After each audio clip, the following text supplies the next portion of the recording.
One. Speak of the devil. We will be talking about the NBA today, but welcome to the pod. This is Sean Tyson here with Zoo and Peepish. How you guys doing? Doing well, man. Got the Super Bowl coming up. I know we're going to talk about that a little bit down, probably about a week from now, but conference championship For games sure. this past weekend. Got a lot of NBA, man, coming up, hitting past the Mm, halfway point. It's getting real in the NBA, man. We're going to see less and less load management coming up, I think. Yeah, not gonna lie, for sure. man. Made a big bet tonight, man. Put a 50 piece on the Bulls, first to 10 to get the W, man. I Good luck. pulled the trigger, man. LA Clippers, man. Just go up 10-0. That's all I want. You don't even need to win the game. Go up 10-0, man. So they got to Got be the up by Bulls, 10 man. at any point? Any point. Okay. Bulls are great at blowing leads, so That's this true. this is a nice little insurance. I'm telling you, man. This team goes up and then they blow the lead. I'm like, I can live with it. Cashing a 50 piece, man. That's So, true. That's hilarious. Yeah, it's definitely NBA season with All Star weekend right around the corner and the trade deadline coming up. We figured, we should get our All Star picks in and talk about what is going on in the NBA world. So we're gonna kind of go through the East and the West. As you guys know, you know the starters by now, but we kind of want to focus in on the reserves. So I wanted to ask the guys what were their reserves for their respective conferences, and we're going to start with the East. And P. Bush, I'm going to start with you. All right, man. I'll kick it off. I'll just do backcourt for right now. I think then we can kind of go around and see what we think about these. But man, got to go Tyrese Halliburton here. Absolute lock. I mean, some people would argue that he should have been a starter over Kyrie. I think that was a decent storyline across a lot of sports media. Kyrie's played damn well this year. He's in contract year, Zoo. Of course, got to Gotta get the that bag, man. cash. No more Of Nike course. contract, man. Gotta get the bag. Somebody's gonna sign him. Don't worry about that. But man, Tyrese, man, we've talked about this a lot of time. 20-10, absolute win. This is probably one of the best win-win trades in a long time in the NBA, man. The Sabonis and Halliburton flop from East and West, man. It's benefiting both teams respectively. The Pacers obviously aren't really in contention, keeping Miles Turner and all that. But man, Halliburton, efficiency, man. And I love his game, just absolute assist monster. Doesn't turn the ball over too much. I think he had an insane stretch towards the beginning of the year with like minimal to no turnovers over a couple games spurt. So he's definitely one of my locks. And the other one, I think it's got to be Jaylen Brown, man. Best team in the NBA. We got Tatum as a starter. Jaylen Brown deserves, obviously, to be in the All-Star game, and deservedly. You could argue that he could have been a starter, too, this year. That would be insane. But best record in the league, you got to give him two. And Jaylen Brown's putting up a nice, cool 27 a game, man, and plays hella good defense for that team. So those are my backcourt guys. That's your backcourt, man. Mm. I got both those guys too, man. I got Nice. both those guys too, man. Jaylen Brown, 27 a game, number one in the East. This guy's a Robin. Jason Tatum, who's obviously starting, man, having an MVP caliber season. So that's an easy, like 27 off the Eastern Conference bench. And Tyrese Halliburton, nobody got this team winning this year. Mm-mm. Nobody. Even the general manager thought that, we're going to be in the Wembanyama sweepstakes, man. And then after that, we got a bunch of young guys. We might trade away Miles Turner, Buddy Hield. Nope. They extended Miles Turner because they started winning games. And Miles Turner's like, I'm a great fit here. I'm a center that can shoot threes and play defense. So legit, they pivoted their strategy because of Tyrese Halliburton's ability to get his teammates involved and get buckets too. Like, this guy's averaging 19 a game. So, like, this guy's getting buckets as well as leading the league in assists. And you saw the minute that he got injured, Pacers fell off the map, man. Yep. The only team they could beat was the Chicago Bulls, who tends to lose to all the bad teams. So, like, that's their one dub without Tyrese Halliburton. So, his impact, man, like, they're an awful basketball team without Tyrese. Awful. So, yeah, Tyrese Halliburton for sure deserves to make it, man. Like, that's a no-brainer, man. No-brainer, man. But yeah, this is a clean sweep. I mean, clean sweep. Tyrese with the assist and his chemistry, and I'm pretty sure that's probably why Indiana re-signed Miles Turner to that little, I guess you could say, 2-year extension, because he actually played really, really well with Miles Turner. So I think that was a determining factor. And I agree with you, people. It's that swap that you got with Sabonis and Halliburton. That's a pretty even trade. So yeah, him along with Jaylen Brown, just his ability as a two-way defender. Even some people, I guess you could say midway or earlier through the season, was probably saying maybe him and Tatum could get on the team together. But Brown is definitely a guy, especially in that game against LA. He kind of showed up in overtime, and he's a complete player. And it's kind of crazy because in that draft, I think some people were like, we don't know about Jaylen Brown because he's an athlete at first at Cal because he's only there for a year. But Yeah, he's definitely improved on his game, and he was the one that actually showed up in the finals. So yeah, We're gonna bring I'm that gonna say back. that. Let's do it. I'm Yeah. down. He showed up. He showed up. So, He had and some I'm big no games, shade man. to Tatum, but he did show up. So, I guess I'll start with the what was it? What do we front court?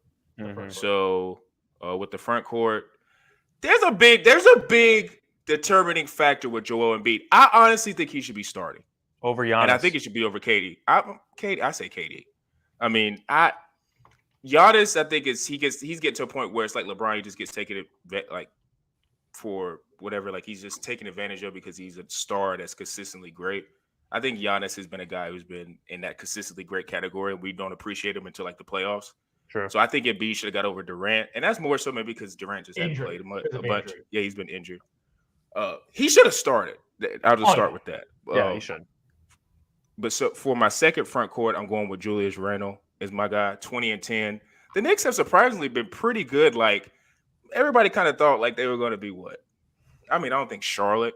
I don't think they're going to be that bad, but I mean, people were thinking New York was going to be all right. You know, Jalen Brunson, who cares? Like I think like that's a 500 ball club. 500 ball. Mhm. Yeah. And then for my third guy, I got Bam. And I think Bam to me, yes, I got Bam. Bam to me, if you look at the defensive statistics, he is like, it's almost like night and day with the Miami Heat. It's night and day. And you could almost argue on that team, he's their best player. Oh, let's not get You could argue that. carried away, man. You Let's could not argue get it. carried away, You could man. argue it. Don't worry, with Sean, I'm gonna back availability. you up on this one. Let's not get You could argue it. Away. No, He's you 21 can't. and 10, and when he does not play, the Miami Heat cannot play with anybody. Good, Yep. they can't. Nope. Jimmy Butler is a great clutch player. Nobody's saying he's more clutch, but Jimmy Butler this year, especially, you can kind of see the wear and tear going on with Jimmy Butler. Mhm. That doesn't mean that's not to say he's not going to show up in playoff time, but in terms of like a cornerstone, and I'll go as far to say this: if both are on the trading block, I'm not trading Bam. I'm not He's trading younger. Bam. He's younger. I'm not trading Bam. Like, I get Jimmy's going to get me buckets, and if there's another contender that wants Jimmy, that's fine. We all get that with Jimmy. But Bam, you know, I was looking through just this, like I guess you could say the minute stats, the stats you don't really look for. He affects a lot with Miami. Like, he's the engine for them. And he's averaging 21 and 10. So, you know, for the third slot, I'm definitely giving Bam. All right. I'm going to go next because I have the exact same three, Zoo. So I'm going to add on to that. Three. The exact same three. Yes. So, I mean, Embiid, I think, you know, we all agree there that he's an absolute lock. Randall, Yeah. look, man, you know, he's putting up 25, 11, and 4. I mean, he's not that efficient. You know, I think that's kind of always been his issue. He sometimes takes some bad shots. He shoots like 7 threes a game and makes like just under 3 of them. So, I mean, for his size, that's not horrible, but, you know, he's still having a hell of a season. And they have 3 20-point per game guys. So he's fighting with RJ and Jalen Brunson for points, and he's clearly doing it. And hey, man, they're playing the Lakers right now. I don't know what the score is, but they're able to stick with a lot of teams this year. So, but the Bam one, I'm going to agree with you, Sean, because they're the number 1 defensive efficient team in the league when he's on the floor. Really, what this guy is a better Draymond Green, man. That's really what he is. You need him for cohesiveness on the defensive end, but he can give you 21 and 10. I mean, that's all you can ask for. I mean, he's got a decent mid-range game, rebounding machine. You take him off the court, Zoo, even when he sits, 10 more points per 100 possessions on the defensive end for the Miami Heat. That's a lot, bro. That's a lot of points when he's not on the floor, man, especially when he's out and injured. Jimmy Butler's having a great year, man. He's got his typical 50% shooting like 12 free throws a game, man, putting up 21. They're averaging like the same amount of points per game, but you see the total impact on the team. Obviously, Jimmy does, you know, he's the clutch guy. You're not going to go to Bam to win. He's a leader. Yeah. We get it. He's the definition of like a Rudy Gobert to a Donovan Mitchell, but he's a better scorer. That's really what he is. And you got to be able to put that kind of guy in an all-star game. So, yep, those are my 3 as well. I didn't expect the Bam love right now, man. Because for me, man, I got obviously Embiid is a lock. And I got my lock, the disrespect, the DeMar DeJordan, man. I'm telling you, you guys are This is such a homer pick. No. This is not a homer pick. This is not a homer pick. This dude is an elite offensive weapon, man. Yes. Elite offensive weapon. He is the best mid-range player in basketball right now. His efficiency at mid-range is plus 50% based on high volume, man. 26-5-5, man, on good efficiency. Man, stop it, man. I'm telling you, if the Chicago Bulls did not have DeMar DeJordan, we're down there, man. We're down with the Charlottes, man. We're down with there with Detroit. We are an atrocious. We'll be the Wembanyama sweepstakes, except we won't be keeping that pick if it doesn't stay in top 4. But we would be that caliber of a team. Because without this man, the Chicago Bulls are nothing. Absolutely They're still under 500 with him. Barely so under like 500. a 3 seed with them. Like, barely under 500. This isn't last year at this time, man, when the Bulls were like top 3 seeds, man. This is Bulls at the 10th, 11th spot, man. Barely in the play-in. It's a different year, man. They're only 3 games back on the loss column of the Miami Heat. You're only 3 games. Think about that. All this love for Bam, and he got Jimmy. They got a better team. They got a better coach, better culture.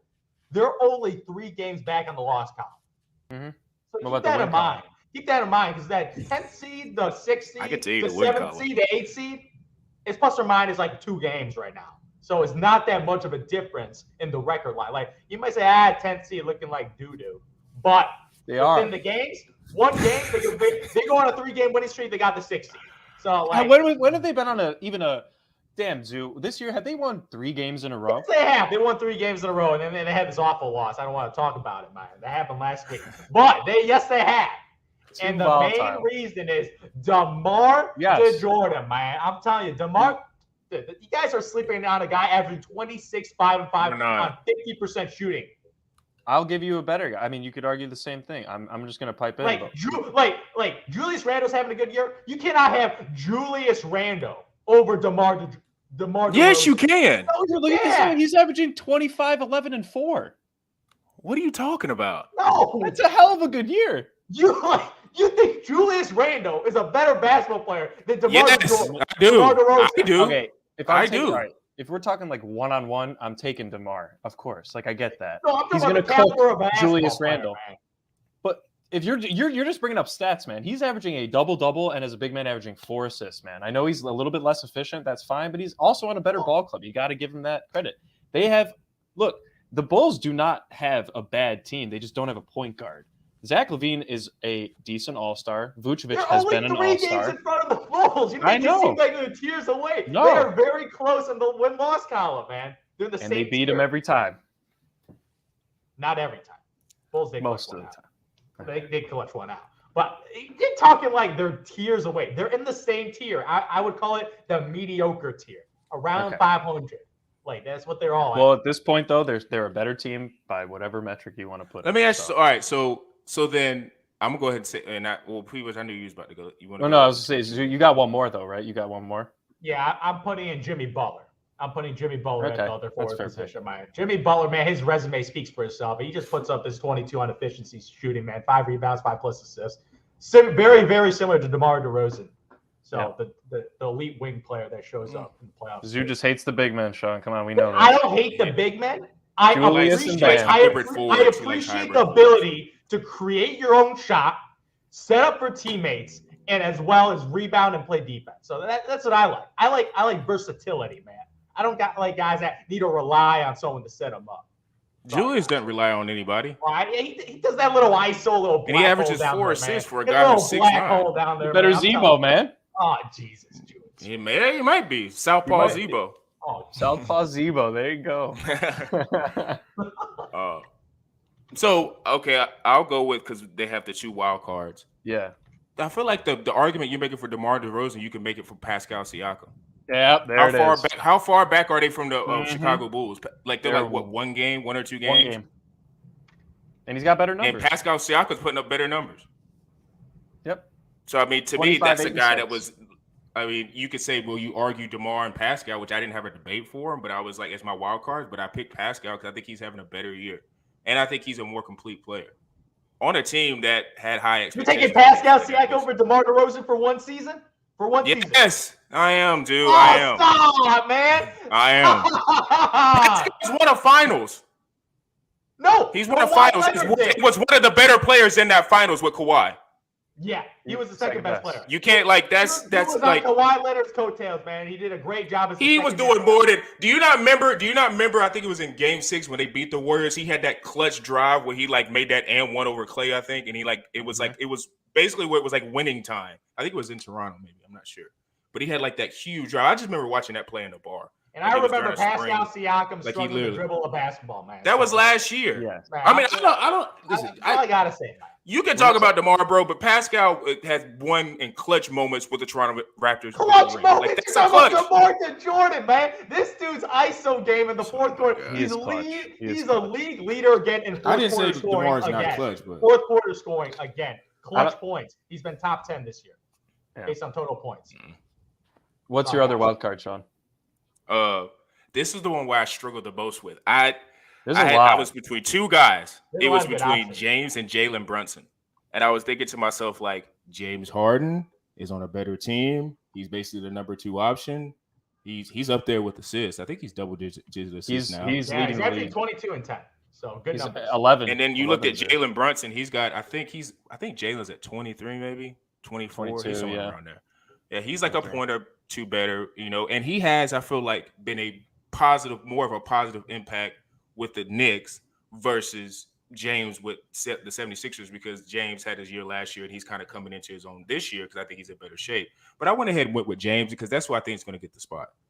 I think he's going to get the spot because he's probably going to have more of a fan vote and people are going to want to see James more in the playoff or in the All-Star game. But I had a struggle between those two because you could go both ways with that, because I really do think Jalen Brunson's impact with the Knicks is being felt. Huge. Like I think it's made I think it's made Julius better, RJ better, and Jalen Brunson low key he's a steadying force that could be I think if they somehow get into the playoffs, he could be a really big player for them because he played well in the playoffs last year with the Mavericks, so he could be a force for them in the playoffs if they make it. So I want who you got. There's a massive one. Like, all I gotta say is the Mavs fucked up again, man. Letting this dude go, and this dude's averaging all-star caliber numbers. Like, they had a guy that they could have signed for $55 million that could have been producing all-star numbers. And like, even that deal, that $100 million that he got, I think he's still technically underpaid. $100 million. But the way he's playing this year, man. The way he's playing, yeah. Yeah, the way he's playing this year, man. I can't hate on Brunson, man. I like that pick because you can always go Brunson, man. But I got Mr. Ice Tray, man. I'm putting Ice Tray. I'm putting Ice Tray in. I'm putting Ice Tray in. He's got crazy numbers. I'm telling you, man, the numbers, I can't get over the numbers, man. Yeah, I know the Hawks are like pretty mediocre this year. I don't know, the expectations might be a little higher with DeJounte Murray, but he's been in and out of the lineup, man. Ice Tray had to adapt his game, even though him and McMillan, man, got a little fight with the coaches, man. But when I look at Ice Tray, 27 and 10. 27 and 10 with full control at the point guard position, man. His shooting this year has been really off this year. Like, his 3-point shot is not as good as his career stats, man. But 27 and 10, 89% from the line, man. Like, this dude's a true point guard, putting up almost 28 and 10. So I'm putting Ice Tray in as my wild card position. What about your other one? Man, my other one, man, I got my man Pascal Siakam. You got Siakam in? I got Siakam in as the wild card position, man. Like, he right there below. Sounds like right below DeMar DeRozan, man. Right below DeMar. He deserves to be better than him. I watched both of them. Yeah, Pascal does. Pascal's numbers are nice. I give you that. He got really nice numbers. But I have the skill set. Well, not one-on-one. But the skill set, man, it's just not there. Yeah. And the Raptors definitely underperforming expectations this year coming in. So that's my little hit on it. But I'm still putting him in because his numbers are really, really good as being the best player on the Raptors. Was it, just side note, was that Scotty Barnes when he stared down, was that AD last night? Or you guys see that when somebody came up to him and went right back to his face? Oh, was it Ayton? Oh, it was Ayton. Yeah. Yeah, Ayton, yeah. Dude, he's going to be a dog. Sorry. Future All-Star right there. Future All-Star. Yeah. But, yeah, man, for these two wild cards, I'm putting Brunson in, man. I'm putting Brunson in. Can't hate on it. I like it, man. I like it. I'm actually putting Brunson in over Harden. I think Harden's missed a lot of games this year. So that's why he wasn't on my ballot. He's missed a lot of games. I can't do Trey either. I think maybe it's just how everyone's been perceiving him this year, and he's kind of just got a negative connotation next to his name with all the trade mill rumors and all that. But I'm passing on him. I'm also snubbing DeMar, and I'm snubbing JB, man. I'm sorry, but I'm putting Pascal in as my other wild card spot. So yeah, Brunson and Pascal. like you guys said, Pascal's numbers are just ridiculous for kind of how limited his skill set is. He can't really rely on his jump shot too much, and it's just impressive that he's still able to create his own shot and actually average 6 assists a game and get his teammates involved too. They have good shooting, we all know that, so they can knock him down. But I just think that's impressive for a guy who's really started kind of as a no-name, performed well in the playoffs, and we've seen people perform well in playoffs before and then kind of fizzle out a little bit in years to come. Not this guy and not Jalen Brunson, man. They're both backing up, their previous playoff successes. So those are my 2 wild cards on that one. I will say, with KD potentially being injured, I would probably put Harden in if there was going to be a shift and, Embiid became a starter or something like that. And, they kind of added an extra spot. I'd probably add Harden in there. Yeah. But those are the last 2 guys that came for me that I was just like, I was battling over. And now thinking about it, maybe I would want to switch to Jalen. But I just feel like Harden's going to get that vote. He's going to get it because he's going to have the fan media. Yeah. And I think whatever else is factored in, players, whatever, are going to ship James to that spot. So I got to give a shout out to a rookie player, Darius Garland. He's having an unbelievable year. Obviously, Donovan on a good Mitchell, team too. Yeah, Donovan Mitchell, obviously the superior guard, and that's why he's getting all the love. But Darius Garland is playing his role on a really, really good Cavs team. That's sleeper to make it for the playoffs. And he's having all-star caliber numbers. Donovan Mitchell this year is just on the way bigger star on that team. There's 3 or 4 guys that could have easily made it in any other year. I think DeMar, JB, if you don't have him, I think we all mentioned him, but kind of the DeMar making it, man. Coaches know, man. Coaches know. That's true. When they came from the Chicago Bulls, DeMar DeRozan, look at the game tape. Double team him, man, because the Bulls he'll probably be a wild card, to be honest. He probably will, but DeMar, man. Depends how much they love Brunson. Yeah, it'll probably be between him and Brunson for sure. But I think we all agree, like we were saying before the pod, the East was very difficult just in terms of the amount of slots that were open. And switching over to the West, I feel like it's a little bit more cut and dry. For me, I'm going to start off with like my non-negotiables, like Ja, Shea, and Dame. I don't want to hear any, hey, well, maybe this guy. Those are the 3. Dame's averaging 30 for a Portland team who I don't know if they're trying to tank or if they're trying to win. I don't know what they're trying to do, but Dame is still getting his points. They're trying to win, but they're like in the Bulls. Which I don't understand. Mediocrity right now. They're in the mediocrity tier. Don't even understand it. Shea, breakout, been making clutch shots, over 30, basically the cornerstone of the OKC, and Ja is Ja. Like, he's in and out of play or MVP conversations when he can get there. Maybe not this year, but he's the star or the straw that stirs the milk for the Memphis Grizzlies. So those are the guys that I will say are my 2 reserve guards and then my wild card. So whoever's next, I guess people. I got those 2 as well, and I'll just agree with you there. I got wild card pick is Damian Lillard, and I'll just toss my other wild card pick in there real quick. I'm gonna say De'Aaron Fox. Yep. Gotta make it this year, man. He has absolutely well deserved. Probably one of the great quiet seasons. I think that the Kings have just kind of kept up, and we know how much movement the West has this year, and honestly the entire NBA. Outside of a couple, handful of teams. But, man, the Kings, they have a bright future there. And, very bright. The cornerstone of Sabonis. But, man, you want to talk about a nice mid-range game, Zoo? De'Aaron Fox has a nice mid-range game. And the fact that they have to respect it, he's the best finisher in the league on percentage points, man. He's the best finisher at the rim this year for a guard position. So this guy's my other lock. So those 4 guards all in right there. Yeah, same, man. Yeah. Ja, Shea, Dame, and Fox, like, those are no-brainers. Like, no-brainers. Obviously, Ja Morant could have been a starter this year. Could have been a starter, especially with Steph Curry. Over Steph? Steph Curry he was injured, so he missed a bunch of games, so Ja could have made it as a starter. Even I could say Shea could have been a starter. He is leading a team that is technically tanking because they had their draft pick in Chet Holmgren. Obviously, he gets injured, so right now they're like, okay, we're going to have another rebuilding type season. He is playing with a bunch of 21, 22, 23-year-olds, and he has a better record. He's leading a team with a better record than the Los Angeles Lakers. They're almost at 500. They're winning 48% of their games. And if you look at that roster without Shea, that's the Houston Rockets right there, man. Like that's the Detroit Pistons. Like that's an awful basketball team. But Shea's clutch. Like this guy has a lot of clutch shots this year. A bunch of game winners, man. Threes, mid range. This guy's done it all. He's also a 2-way player, man. So Shea having an unbelievable season. Like he is entering into the tier of a superstar right now. because I want to see this guy be in the playing tournament to see if he can win 2 games just by himself. By himself, like him, and maybe some giddy passing actions, but yeah, Shai's a lock. Let's go. De'Aaron Fox, man, improved the 3-point shooting. That was one thing that his coaches told him, like, yeah, we play a lot better when our point guard can hit 3. So spacing-wise, and obviously Sabonis has helped out his game a lot. He always talks about Sabonis as more of like a point center. This guy, De'Aaron Fox, can become a scorer too, because this guy, I think he's more of a natural scorer than playmaker. And obviously Dame Dollar. Don't need to say nothing about Dame, man. Perennial all-star. Makes it every year if he's healthy. So the guards are easy, man. The guards are definitely easy. Front court to me was pretty easy outside of one. Like Laurie and Sabonis are the 2 front court guys for me. Especially Laurie, because Laurie averaging 24 and 8 is more so of a. At first, people thought a cool story at the beginning of the season when Utah was going crazy and was like on top of the West. Story.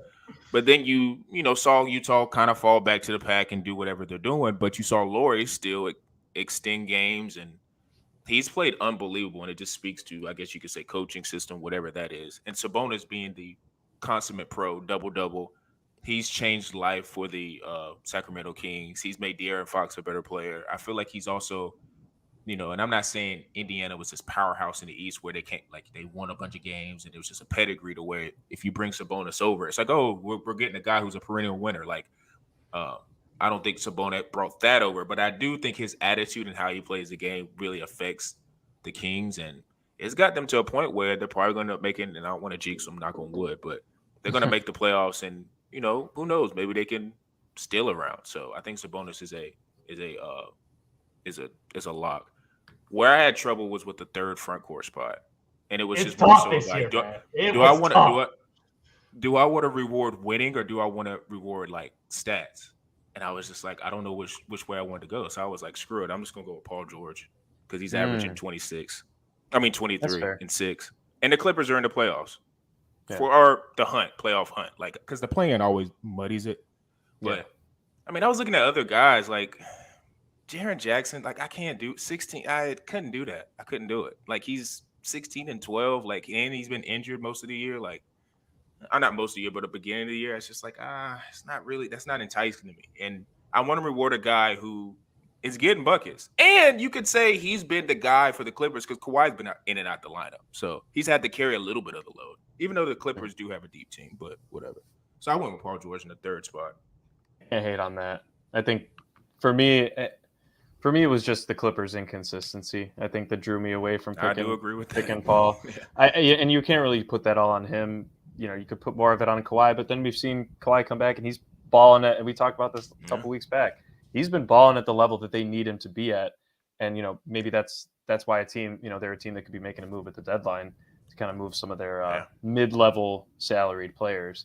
But yeah, man, I obviously got the Sabonis and Laurie lock. Sabonis, man, he is light Jokic. He is a light Jokic, 18, 12, and 7, efficient scorer, gets his teammates involved. They have some good 3-point shooting out there too, especially as you mentioned it. De'Aaron Fox has improved as well, but he doesn't force it. I think that's the big thing too with De'Aaron. And maybe that's the Sabonis effect. Like, hey, if we're going to try and win games, we got to be efficient with this. Let's get good shots, move the ball. And that's, Sacramento's finally relevant again, man. I feel like it's been 2 decades. Seed, man. Yeah. Obviously there's, bound to shift over the next couple months, but it is kind of cool to see a new franchise kind of rising. Honestly, a couple new franchises over the past couple of years. But all right, Sean, I'm going to disagree with you. I am going to put Jaren Jackson Jr. in there.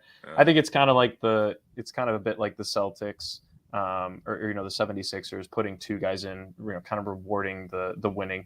He is averaging 3 blocks a game. I mean, he's the DPOY, probably their front runner this year. Yeah, the front runner, I would say. Yeah. Kind of, he's their cohesive guy. The man just needs to stop freaking fouling people. I don't understand. The guy is nearly fouling out pretty much every game. So those are my 3 front court guys, though. Yeah, man. Dude, not gonna lie. Yeah, Laurie Marketing, man. I missed the finisher, man. I missed the marksman. We traded this guy away, man, for nothing, man. Derrick Jones Jr. We traded away Laurie Marketing for Derrick Jones Jr. That was the trade, man. And a pick that I don't think we're ever gonna get. So. Bulls got to take an L on that trade, man. We traded Laurie for Derrick Jones, a guy making $3 million. That's a 3rd string power forward. That's what we got for Lauri Markkanen. Sabonis, man, I love it. Jokic light, man. That's the perfect comp because even the way the Sacramento Kings are built is very similar to the Denver Nuggets.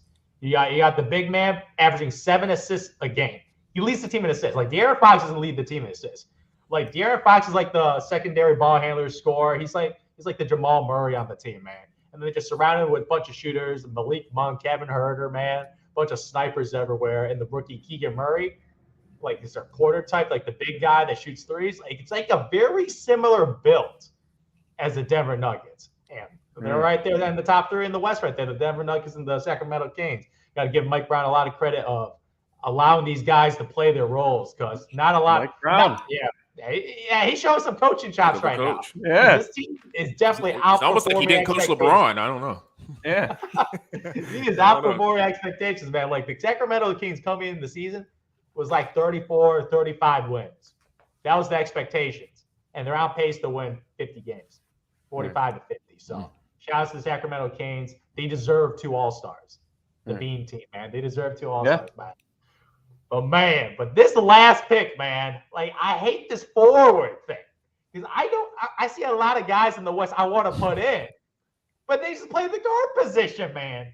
First guy I got to mention, I'm like, I hate leaving him off. Anthony Edwards. This dude's an all-star. This dude's an all-star, man, but they got him at the 2 guard position, man. I don't know if I can fudge him to the small forward. I don't know if I can finesse that, man, because that's an all-star right there. That's an all-star caliber. If they have an extra spot, easy in, man. Especially he's putting up 25 a game. He's been absolutely balling with Mr. Karl Anthony Towns out of the lineup. He's the face of the Minnesota Timberwolves franchise. It's no longer Cat. Cat is the sidekick, so leaving him off hurts. I like at my forward options, man. Jaren Jackson. I like JJJ, man. He's a defensive player, but missing the games. But then my other options is Anthony Davis, who's missed so many games. I seriously thought about him. I seriously thought about him. Like I'm looking at and there's no forward.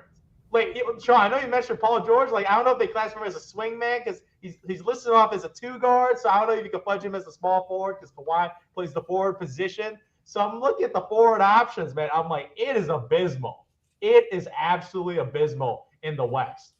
So, the guy I can only put in with the least amount of regret is Anthony Davis because he was playing like an MVP before he got injured. That's true. And, it hurts me to put in a guy that only played 20-plus games. Like, he hasn't played 30 games.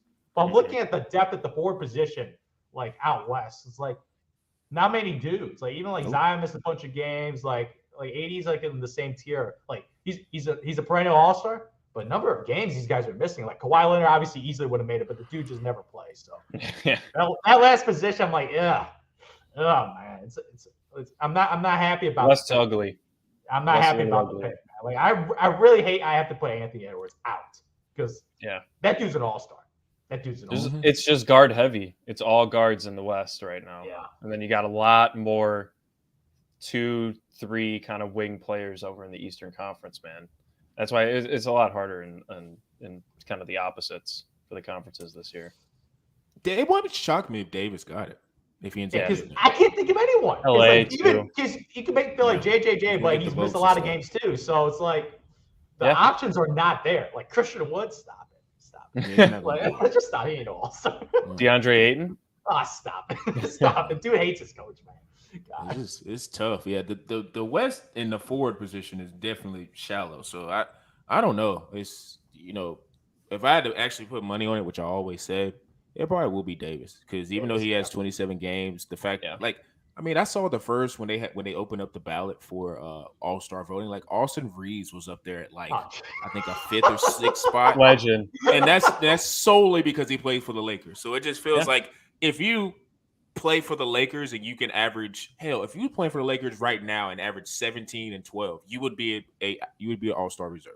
Man, Thomas Bryant. Thomas Bryant Thomas Bryant had the year he was having at the beginning of the season and did what he was doing. He would definitely be in that wild card spot. He would definitely be in that wild card spot. Yeah. So I don't know. All this is up to conjecture, and people can talk about and slide in who they want to slide in. But for the most part, I think the West was a little bit more easier. So we're gonna look and see, what happens with the All-Star, and hopefully this year, it's a better game. And I'm gonna say that because it's been better It's games been competitive because of with the new charities rules, and with the stuff. charity. Yeah, Fourth all quarter's that been type of really stuff. I good. would say that. It's been Yeah, really entertaining. it's been fourth great. quarters. It's been great. Adam So, Silver, man. Smart. Yeah, always thinking. But shifting over to the NFL, I know we're not going to talk the Super Bowl right now, but I will say that even though the NFC Championship game was less than thrilling, the AFC Championship game was something of the ages, and it got a lot of reaction online with conspiracy theories and the refs and just the shifting of narratives, whether you're a Cincinnati Bengals fan or you're a Kansas City Chiefs fan, whatever. It provoked a lot of thought. So I want to get the guys' thoughts on the weekend as a whole, but I do think it's going to be centered more around the AFC Championship game. So Zoo, you can go ahead and start us off. My 49ers Super Bowl pick, man. Went in flames the minute Brock Purdy got injured, man. I saw the head. I was like, oh, no. And the dude's out 6 months. Like, the dude came back to play because their backup quarterback got injured.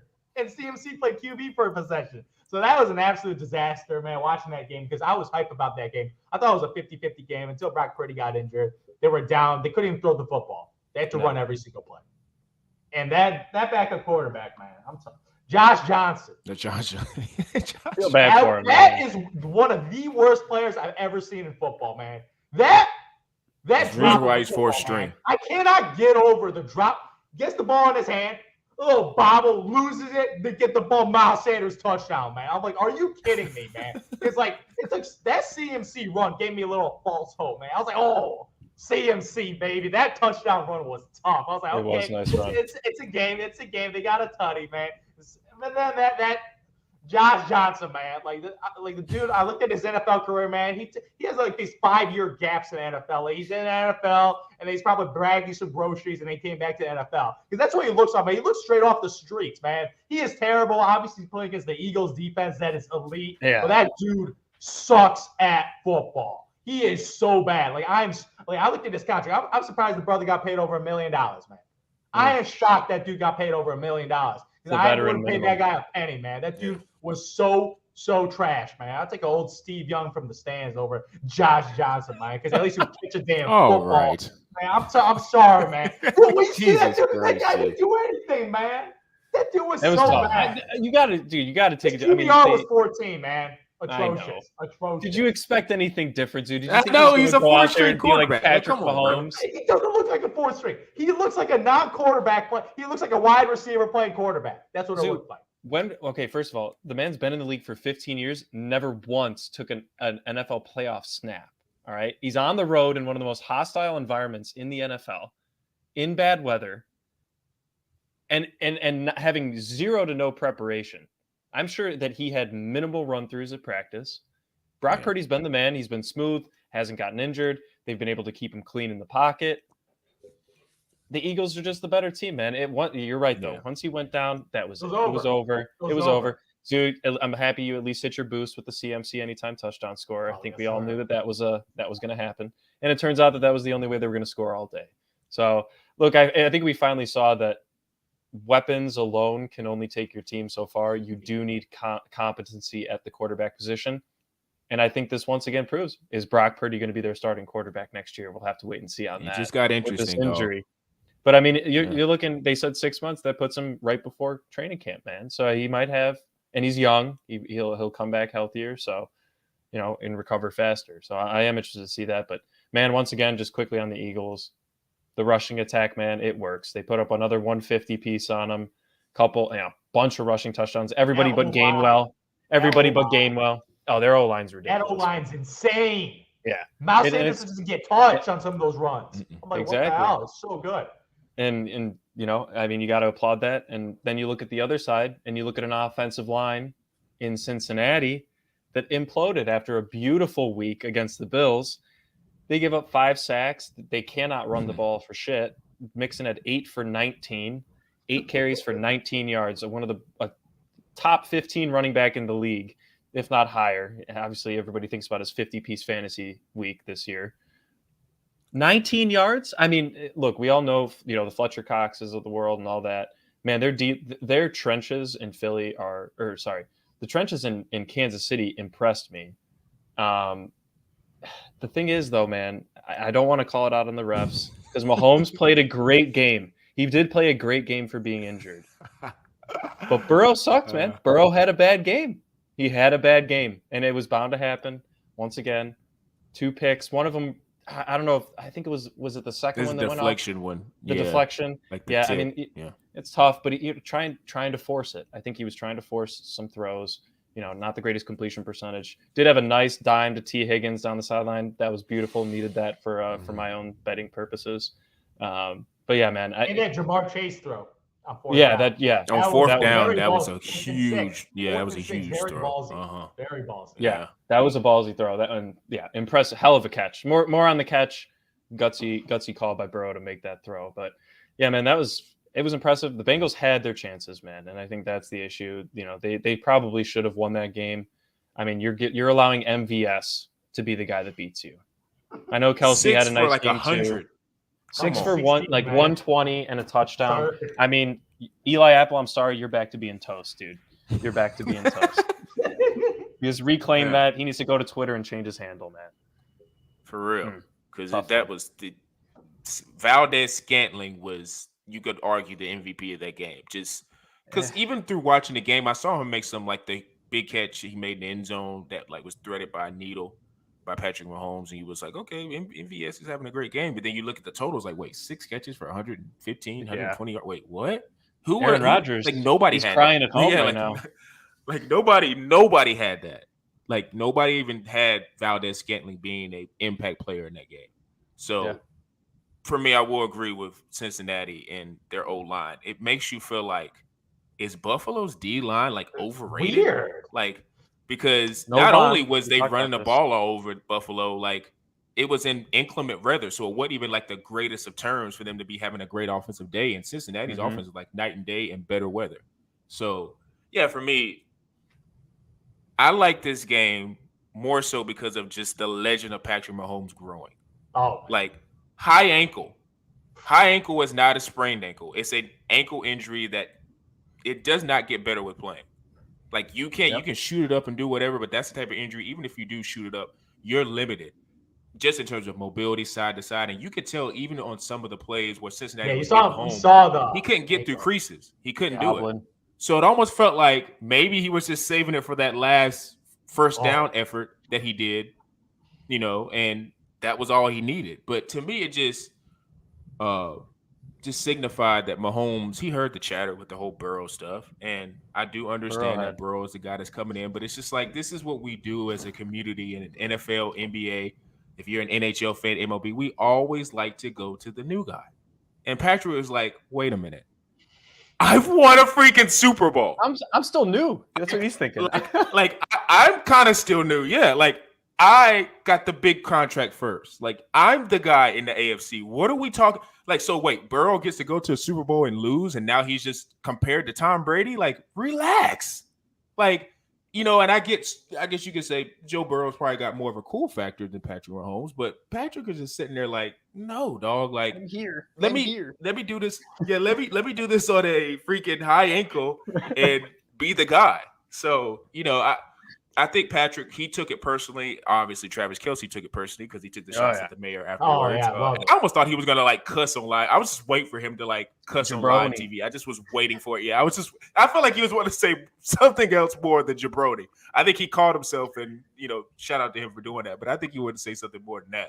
So I think all the Chiefs took it personally. And this is a matchup that if I had to put money on it or bet on it, it's going to be the AFC Championship game every year. So I do like that they have this rivalry brewing. But, yeah, Patrick Mahomes just had to remind us. Like, he had to remind us, like, look, dog, Burrow's going to have to come through me. And there's a reason why he's played every championship game at home. It's because he's that good. And he's going to win MVP again, which I predicted. But man, Patrick Mahomes, man. We had Jordan's flu game, now we got Mahomes' ankle game, man. Like that's what I witnessed. I witnessed history. Legendary. I did. I am such a noob. I love Mahomes, but that ankle just scared me way too much because if he was healthy, all my money on the Chiefs, no question about it, especially at home. But that ankle scared me a lot because I thought, obviously it did limit him because Mahomes, without an ankle injury, he could rush. He could run. He could run in the red zone. He's a dual threat quarterback. And you saw him, like, he had 3 rushes for 8 yards. Obviously, those 8 yards came in at the opportune time. The game, legit, it was a game winner, drawing the penalty, which get you extra 15 yards for Mr. Butker to hit the game winner. So pretty much he had the assist for the game winner. He had the Jordan pass to the Steve Kerr 3-point jump shot, man. That's pretty much what happened. So shout out to Mahomes for getting that done. Because you saw him, certain sides, like when he like went left, you saw him just like hobbling, like saying, I gotta like walk it off. Like his pain tolerance must be extremely high because that looks like a very, very painful injury. And the ability to play football through that is very, very impressive.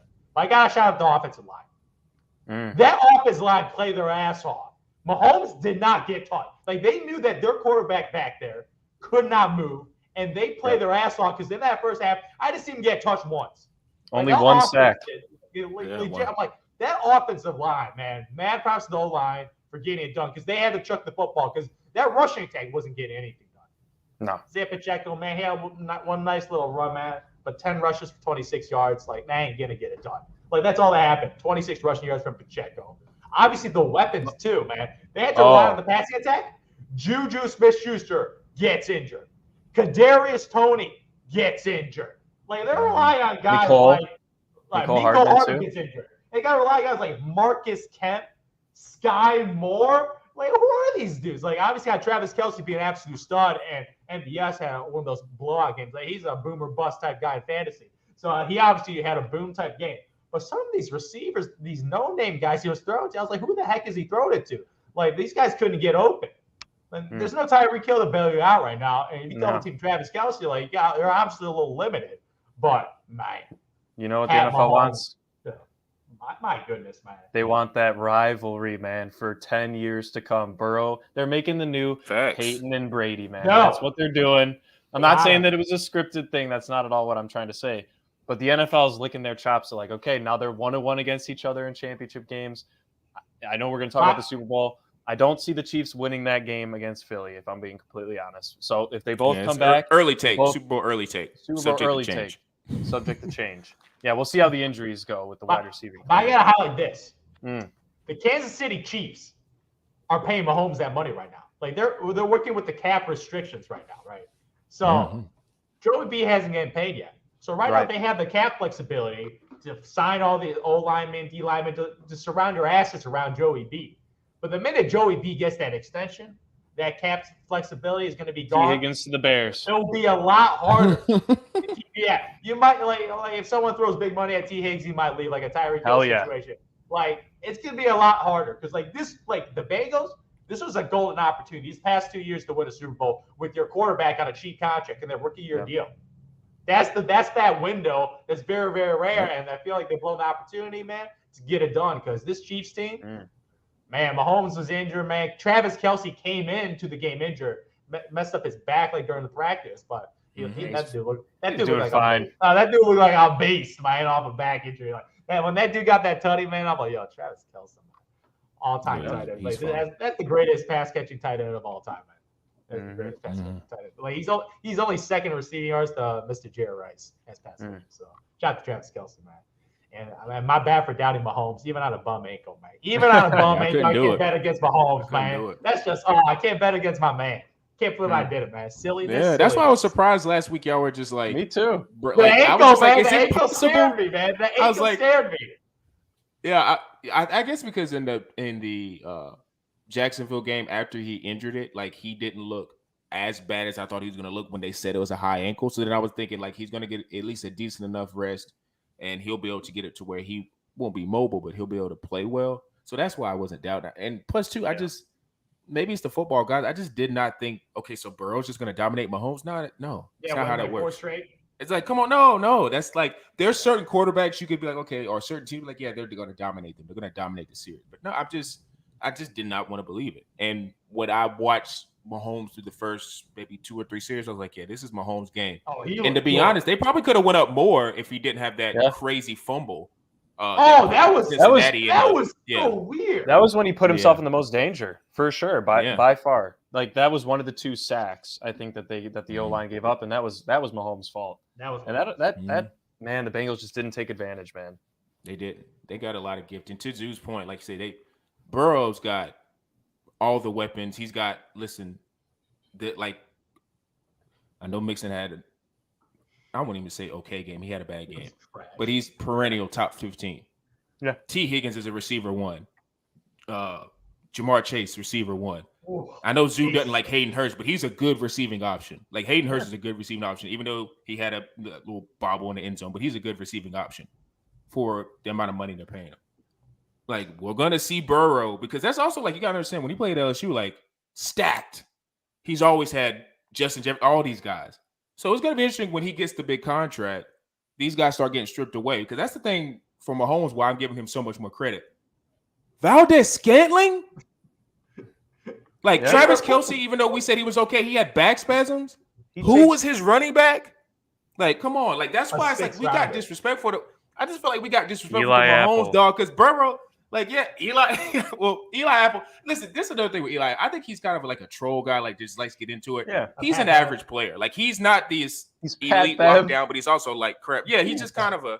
He's Pat I think he's Bev. better than a Pat Bev though. Like Pat Bev is How much is he Pat Bev freaking averaging this year? Like, I think Eli 4 Apple's points good. better than that, but yeah, he just likes to talk and whatever. That's Yeah. fine. But we're gonna see. We're gonna see like Mahomes early returns. He's gonna get a couple of weeks to get his ankle right, and it's gonna be interesting with the Super Bowl. So, as we say, we're gonna talk more and more about the NBA and the NFL coming up. So make sure you guys are locked in. Same thing as usual, Bullheaded_pod with Instagram, Facebook. Same thing, Bullheaded Pod. I'm starting to put more reels on there now that I got that feature going there. TikTok, posting a lot on there. Bullheaded864. Spotify, Apple, Google Podcasts. I upload the podcast every Friday. Times vary depending on the traffic and all the algorithms and things like that. So you guys shout out to me or say something to me and let me know when you guys want to actually post a podcast. And for me, Zoo and P-Bush, we are out.